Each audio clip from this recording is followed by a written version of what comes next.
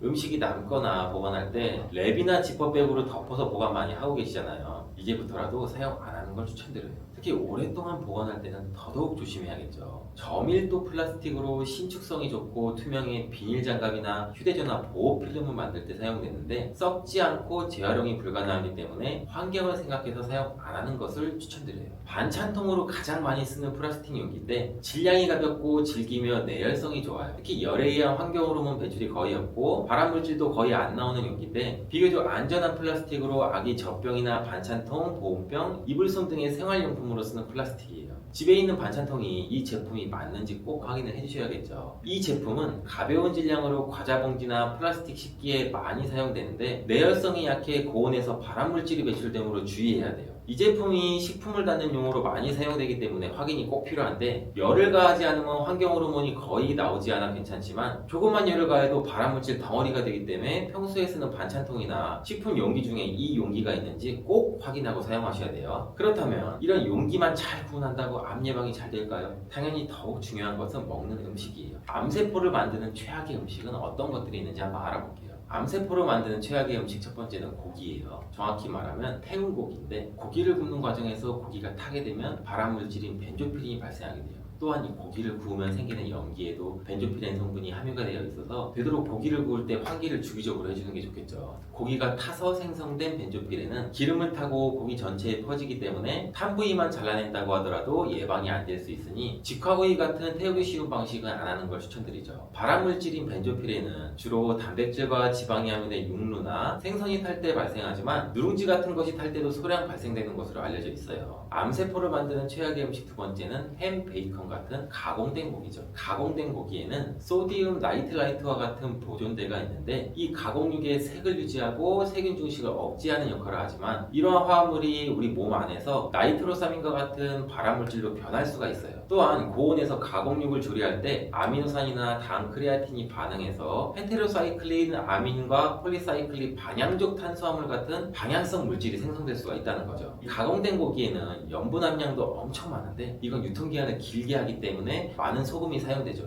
이러한 과도한 나트륨 섭취는 위암을 비롯한 여러 종류의 암 위험과 깊은 연관이 있다는 걸 알고 드셔야 돼요. 추가로 가공육에는 헤모글로빈이나 미오글로빈으로부터 유래한 햄철분이 포함되어 있는데, 이 햄철분이 과도하게 섭취할 경우에는 산화 스트레스를 유발하고 세포 손상도 일으킬 수 있고 결국 암세포가 생길 수가 있겠죠. 세계보건기구의 국제암연구소는 가공육을 1군 발암물질로 분류했는데, 다른 건강에도 좋은 음식도 가운데 굳이 먹을 이유가 없겠죠. 암세포를 만드는 최악의 음식 세 번째는 초가공식품이에요. 초가공식품이라는 건 분리단백질, 경화유, 고과당 옥수수 시럽, 향미증진제, 인공감미료, 증점제와 같은 산업가공으로부터 나온 성분을 포함한 식품을 말하는데, 대표적인 예로 탄산음료와 에너지 드링크, 시리얼, 냉동피자, 캔디 등등이 있겠죠. 2018년 영국 의학저널에 게재된 약 10만 5천 명의 데이터를 포함한 연구에 따르면 초가공식품을 먹는 비율을 10% 증가시키면 전체 암에 걸릴 위험이 12%나 크게 증가하고 유방암 발병 가능성이 11%나 증가하는 연관성이 있다는 것을 발견했다는 연구 결과도 있어요. 초가공식품은 포화지방, 설탕, 소금이 많지만 섬유질, 비타민, 미네랄과 같은 필수 영양소가 적어요. 또한 헤테로사이클릭 아민 및 다환, 방향족, 탄화수소와 같은 가공 과정에서 형성될 수 있는 발암성 화합물도 포함이 되어 있는데, 암뿐만 아니라 이 초가공식품 섭취는 제2형 당뇨병과 심장병을 포함한 많은 만성질환과 긴밀한 연관이 있어서 사망 위험 증가도 관련이 있어요. 의사들이 가공식품을 먹지 말라고 하는 이유에 대해서 이제 잘 아시겠죠. 이렇게 가공된 음식들 말고도 그냥 먹을 때는 몸에 좋은 음식인데 냉장고에 넣어서 먹으면 발암물질도 변하는 음식도 있죠. 무심코 냉장고에 이 음식들을 넣으시는데, 냉장고에 넣으면 발암물질을 변하는 음식은 어떤 물질일까요?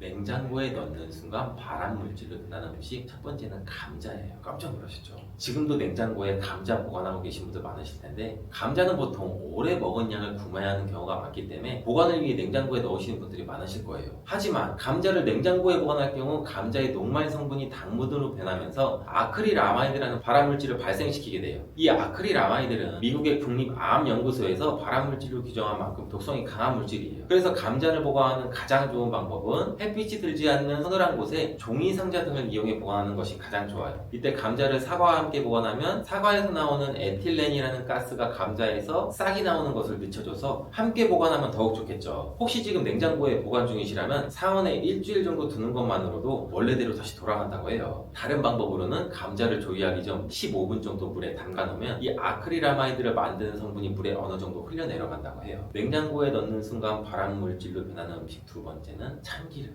참기름은 참깨를 볶은 후 압착해 짜낸 기름으로 특유의 고소한 향미를 가지고 있죠. 불포화지방산이 80%를 이루고 천연 항산화제인 세사물, 세사물린 등을 함유하고 있는 건강한 식품인데, 참기름에는 산패를 나가주는 일근한 성분이 풍부해서 짙은 병에 담아 그늘진 곳에 상온 보관하면 최대 2년까지 두고 드실 수가 있어요. 하지만 참기름을 냉장 보관하게 되면 오히려 산패가 발생할 수가 있어요. 산패된 기름은 담배보다도 무려 1만 배나 많은 발암물질이 있기 때문에 보관 방법이 이렇게나 중요한 거예요. 그렇다고 마늘하고 참기름은 가열점이 낮기 때문에 절대로 열을 가하면 안 되고, 조리하면서 과한 열을 가하면 산패가 진행될 수 있기 때문에 주의해야 돼요. 그렇다면 들기름도 같은 방법으로 보관하면 될까요? 들기름은 참기름과 반대로 빛과 열에 민감하기 때문에 반드시 냉장 보관해야 돼요. 들기름을 상온에 보관하게 되면 참기름과 반대로 빨리 산패가 돼요. 들기름의 약 60%는 오메가3 계열인 알파리놀렌산인데, 이 알파리놀렌산이 상온에서는 쉽게 산패가 되기 때문에 만약 산패된 들기름을 지속적으로 섭취하게 되면 뇌혈관이 막혀 각종 문제가 생길 수 있고, 심하면 암 발생뿐 아니라 치매의 위험까지 발생할 수 있어서 주의하셔야 되겠죠. 냉장고에 넣는 순간 발암 물질로 변하는 음식 네 번째는 마늘이에요.